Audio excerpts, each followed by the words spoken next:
네, 오늘 말씀은 마태복음 12장 38절부터 50절에 있는 말씀입니다. 저와 함께 교독하시겠습니다. 제가 먼저 읽겠습니다. 그때 바리새파 사람들과 율법학자들이 예수께 말했습니다. 선생님, 우리에게 표적을 보여 주십시오. 예수께서 대답하셨습니다. 악하고 음란한 세대가 표적을 구하지만 예언자 요나의 표적밖에는 보여줄 것이 없다. 요나가 3일 밤낮을 큰 물고기 뱃속에 있었던 것처럼 인자도 3일 밤낮을 땅속에 있을 것이다. 심판 때에 니느웨 사람들이 이 세대와 함께 일어나 큰 그 죄를 심판할 것이다. 그들은 요나의 선포를 듣고 회개했기 때문이다. 그러나 요나보다 더 큰 이가 여기 있다. 심판 때에 남쪽 여왕이 이 세대와 함께 일어나 그 죄를 심판할 것이다. 그 여왕은 솔로몬의 지혜를 들으려고 땅끝에서 왔기 때문이다. 그러나 솔로몬보다 더 큰 이가 여기 있다. 한 더러운 귀신이 어떤 사람에게서 나와 쉴 곳을 찾으려고 물 없는 곳을 돌아다니다가 끝내 찾지 못했다. 그래서 그 더러운 귀신은 내가 전에 나왔던 집으로 다시 돌아가야겠다라고 말했다. 그런데 가보니 그 집은 아직 비어있는 채 깨끗이 치워져 있고 말끔히 정돈돼 있었다. 그러자 더러운 귀신은 나가서 자기보다 더 사악한 다른 귀신들을 7이나 데려와 그곳에 들어가 살았다.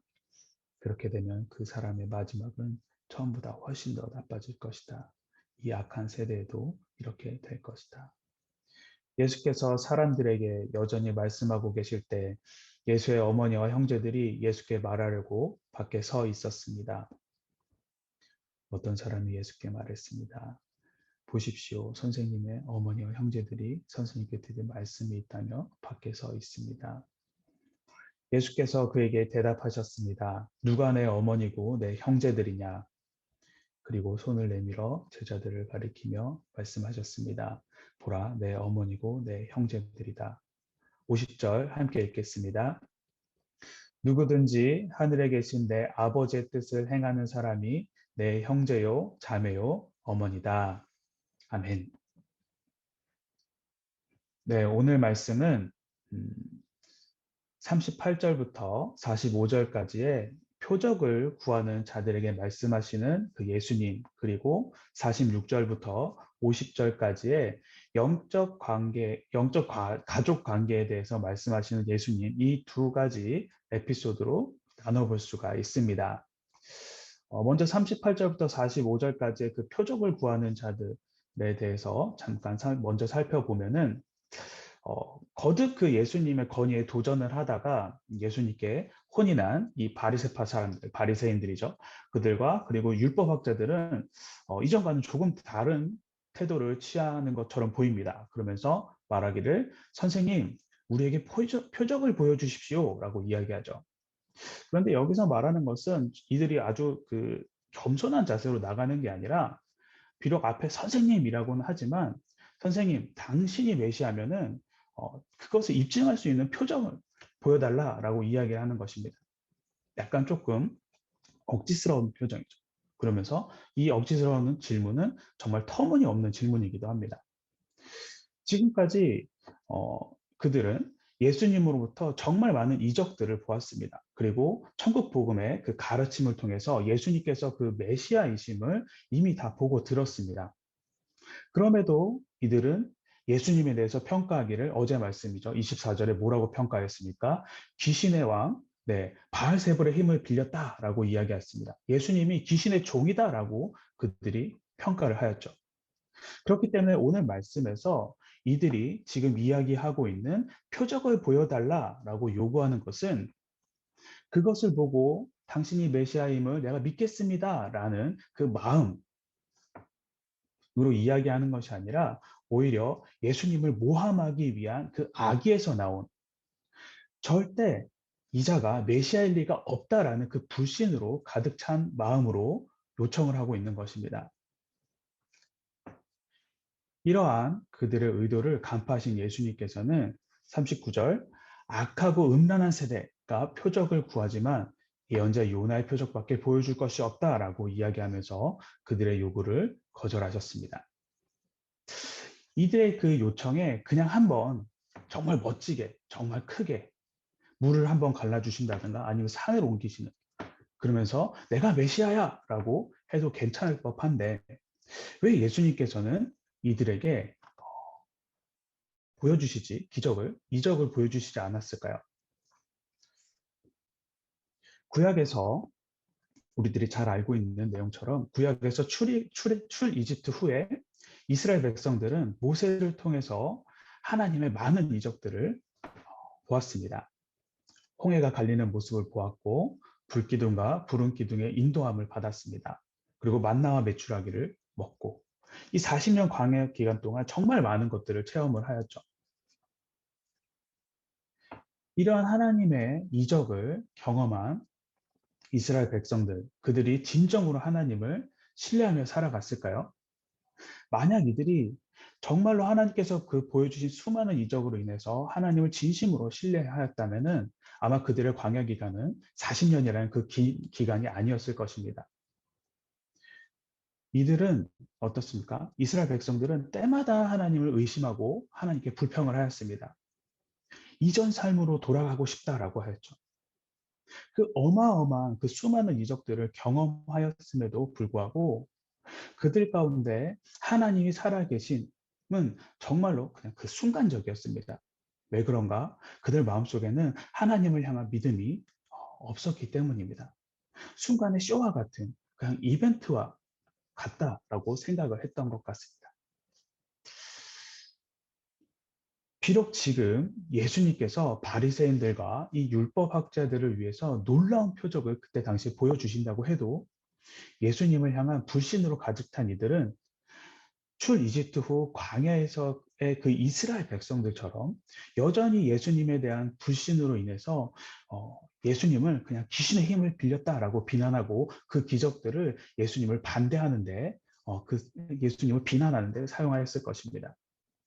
그래서 예수님께서는 표적을 구하는 그들을 책망하시고 악하고 음란한 세대, 즉 하나님을 신뢰하지 못하고 믿음 신앙을 버린 자들아라고 말씀을 하십니다. 병이 낫는 기적, 그리고 고난이 끝이 나는 기적, 또 악한 자가 순식간에 변하는 기적들. 예수님을 믿지 않는 자들도 이러한 기적을 경험하기도 하고 그리고 보기도 합니다. 하지만 이러한 기적을 경험한 자들이 예수님을 진심으로 믿는 일이 있기는 있지만 상당히 드뭅니다. 그 많은 사람들은 엄연한 하나님의 역사하심을 보고도 그때 순간 와 하면서 감동을 받을지는 모르지만 금방 그들은 그 일들이 자신들의 그 노력으로 또는 나의 운이 좋아서 내가 지금까지 착하게 살아서 또는 우연히 겹쳐서 된 일이다라고 생각들을 합니다. 하나님을 믿지 않는 주변의 우리들에게는 하나님을 믿지 않는 많은 지인들이 있을 것입니다. 그들 중에는 갑자기 힘든 일이 생기거나 급박한 상황이 생겨서 주변 갑자기 연락이 올 때가 있을 수도 있습니다. 그러면서 그런 분들이 기도 부탁을 하시죠. 이번 일이 정말 잘 해결되면은 하나님 살아계심을 내가 믿겠다. 또는 내가 꼭 앞으로는 교회에 다니겠다. 열심히 다니겠다. 하시는 분들이 있을 수도 있습니다. 하지만 그런 분들은 대부분 다시 연락이 오지 않거나 교회 나가도 그냥 잠깐 교회 나가다가 다시 세상으로 돌아가시는 분들이 많이 있습니다. 그러면서 다음에 또 비슷한 일이 있으면 어떻습니까? 또 비슷한 멘트를 이야기를 하시면서 또 다른 표적을 구하는 분들이 많이 계시죠.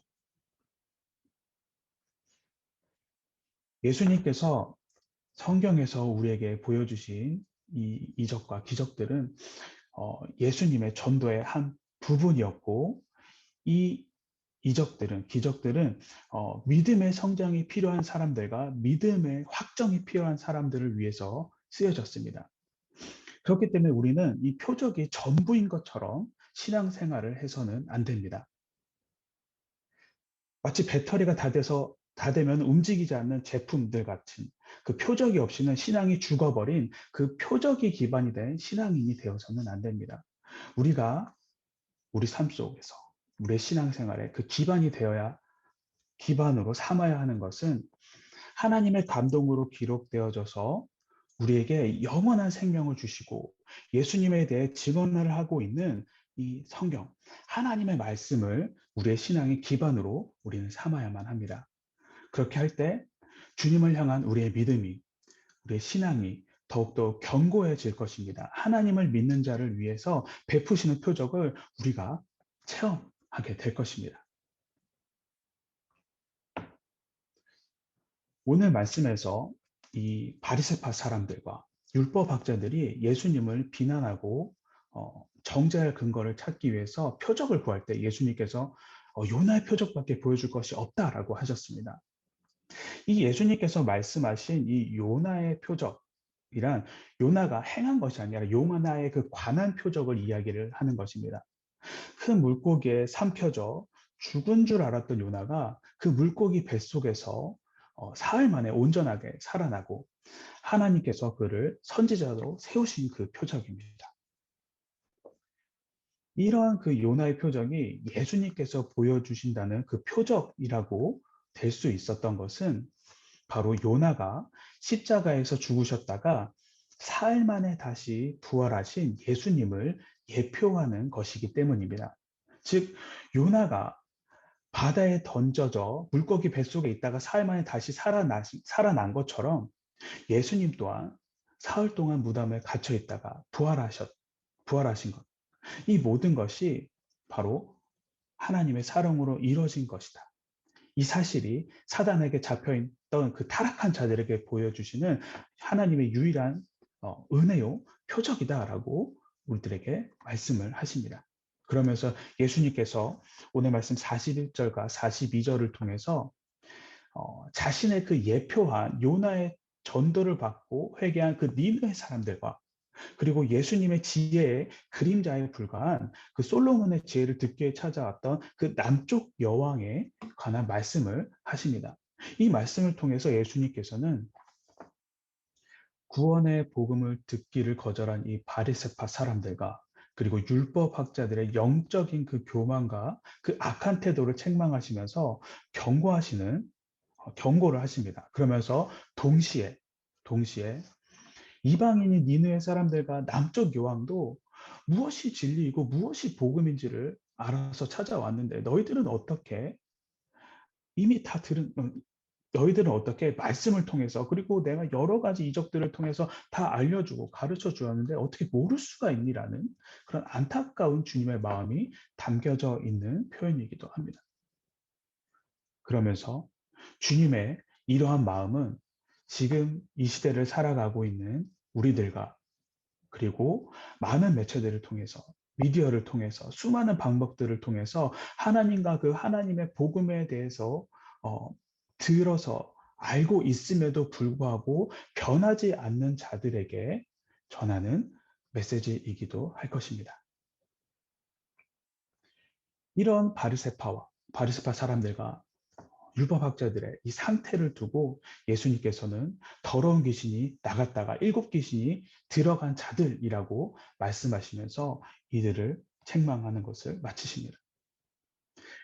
이 말씀에서 예수님께서는 그 이전 세대의 그 유대인들과 지금 유대인들의 영적 상태를 대조해 보이십니다. 이전의 이스라엘 백성들 어떻습니까?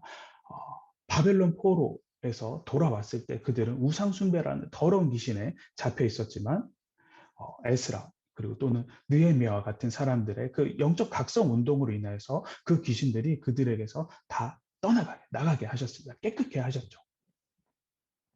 하지만 그 이후 어떻습니까? 그 이후 이스라엘 백성들, 바리새파 사람들의 그 외적이고 그 형식적인 율법주의로 인해서 예수님 당시의 유대인들은 이전보다 더 악하고 더러운 7귀신이 들린 사람들처럼 참혹한 상태가 되었습니다. 그래서 처음보다 7귀신이 들어간 지금이 훨씬 더 나빠진 상태이고 이런 상태가 바로 이 악한 세대의 모습이다라고 지금 경고를 하고 계신 것이죠. 이들이 그렇게 될 수밖에 없었던 이유는 귀신이 나간 집을 비워뒀기 때문입니다. 그들이 악한 그들의 집에 성령을 새로운 주인으로 만약에 모셨다면 악한 귀신은 절대 들어올 수 없었을 것입니다. 예수님의 말씀에서 우리가 알 수 있는 사실, 그들이 이 악한 귀신에게 당분간 노임을 받았다라는 것이 중요한 게 아니라, 깨끗함을 받아서 깨끗하게 되었고 노임을 받았다는 게 중요한 것이 아니라 성령을 그 집의 새로운 주인으로 모셔야만 한다라는 것입니다. 만약 그렇지 않으면 늘 사단의 공격의 대상이 되어서 결국 사단의 먹이가 된다라는 것이죠. 오늘 말씀에 표적을 구하는 이들의 모습을 통해 우리는 신비한 체험이나 이적에 근거한 신앙을 갈망하기보다는 오직 하나님의 말씀에 근거한 신앙이 중요하다는 것을 우리는 알아야만 합니다. 성경이 증거하는 수많은 이적으로 만족하지도 못하고 굳이 자신이 직접 체험을 하고 행동하기를 원하는 이러한 모습은 사도행전 8장에 나오는 돈을 주고서 이적의 능력을 사려고 했던 시몬과 같은 모습일 것입니다. 이러한 신앙은 예수님을 바르게 믿는 믿음에 근거했다라기보다 보기는 어려울 뿐만 아니라 하나님과 관계를 깊이 맺지 못한 신앙의 모습이기도 할 것입니다. 그 다음으로 이어지는 46절과 그리고 50절은 혈연적 가족 관계에서 벗어나 하나님 나라 안에서 새롭게 형성되는 영적 가족을 우리가 가져야 한다라고 우리에게 말씀을 하고 있습니다.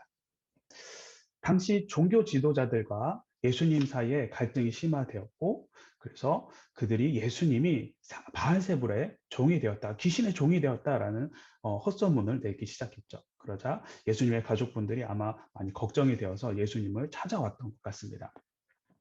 가족이 왔다라는 소식을 들은 예수님께서 가족들을 만나러 가시면 좋았을 텐데, 가셔야 될 것 같았는데, 가족들을 만나러 가시는 게 아니라 제자들을 가르치면서 이야기하시죠. 하나님 뜻대로 행하는 사람이 나의 형제요, 자매요, 어머니, 가족이다라고 말씀을 하십니다.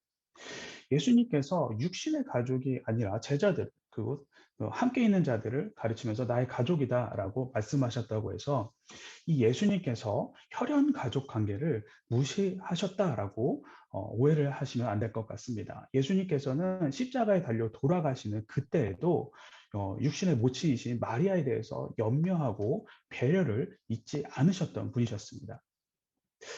그렇기 때문에 예수님의 이 말씀은 진정한 하나님 나라의 가족은 혈육으로 맺어진 것이 아니라 하나님의 말씀을 행함으로 맺어진다라는 것을 우리에게 알려주려고 하시는 말씀이죠. 그렇다면 과연 예수님께서 말씀하신 나의 가족이라고 하는 그 영적인 가족은 누구일까요? 예수님께서 50절에 친절하게 그 답을 알려주시죠. 바로 누구든지 하늘에 계신 내 아버지의 뜻대로 하는 자라고 말씀하십니다. 물론 여기에서 말하는 그 아버지의 뜻은 율법은 아닐 것입니다. 마태복음 17장에 그 변화산 사건이 기록되어 있는데, 이 변화산 사건에서 아버지의 뜻이 무엇인지 아주 잘 설명이 되어 있습니다.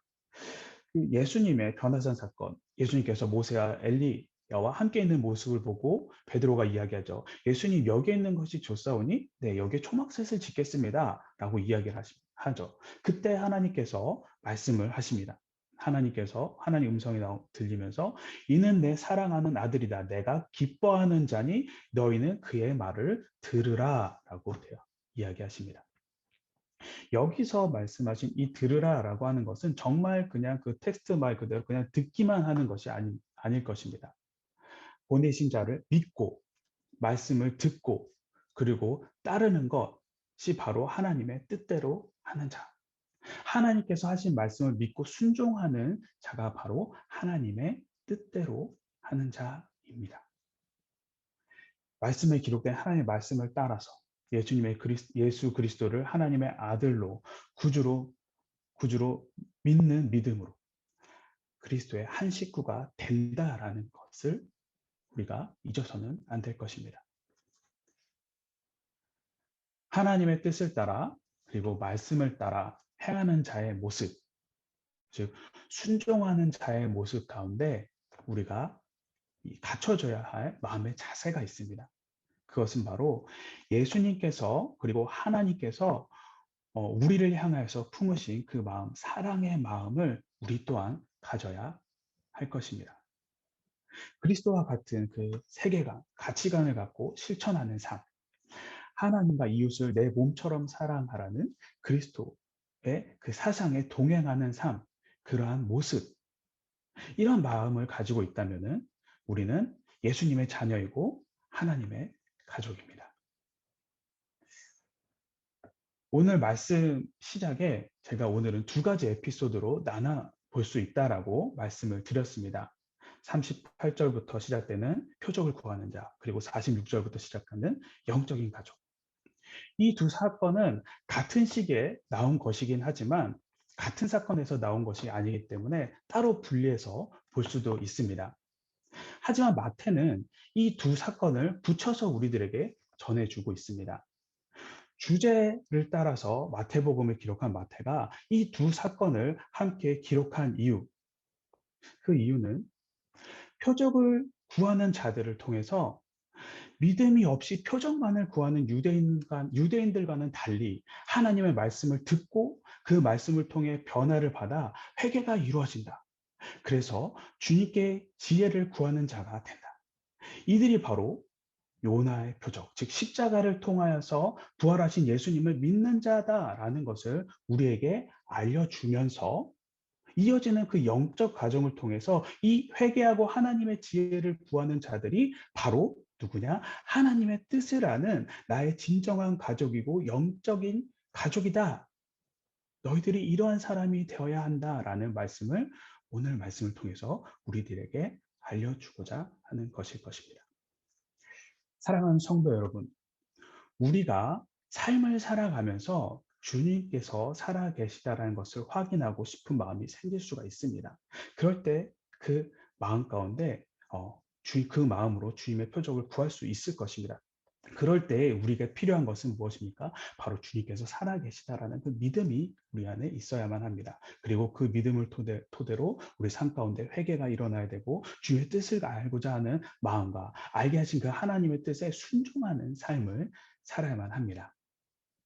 주님의 뜻 가운데 순종함으로 주님과 진정한 영적 가족 관계를 맺으며 살아가는 우리 모두가 되길 주님의 이름으로 간절히 소망합니다.